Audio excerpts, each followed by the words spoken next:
ജപ്പാനിലോട്ട് ആദ്യമായിട്ട് വന്നത് ഒരു ഇന്റേൺഷിപ്പ് ത്രൂ ആണ്. ഈ ഇന്റേൺഷിപ്പ് തന്നെയാണ് പിന്നീട് എനിക്ക് ഫുൾ ടൈം ജോബ് ഓപ്പർച്യൂണിറ്റി കിട്ടാൻ വേണ്ടി സഹായിച്ചതും.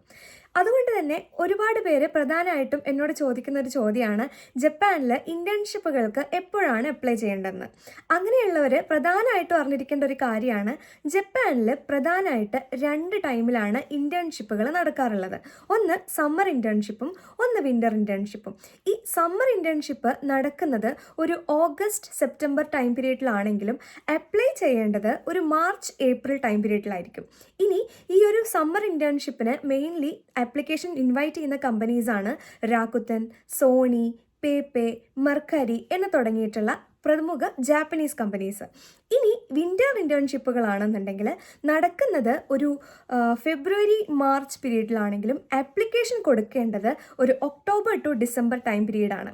ഇപ്പോൾ പ്രധാനമായിട്ട് വിന്റർ ഇന്റേൺഷിപ്പിന് കമ്പനീസൊക്കെ ആപ്ലിക്കേഷൻ കൊടുക്കുന്ന ടൈം ആയിട്ടുണ്ട്.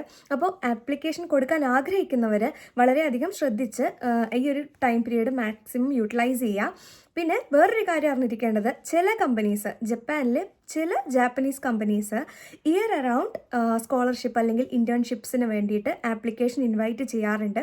അതും നമ്മൾ ഈ ഒരു അവസരത്തിൽ അറിഞ്ഞിരിക്കുക.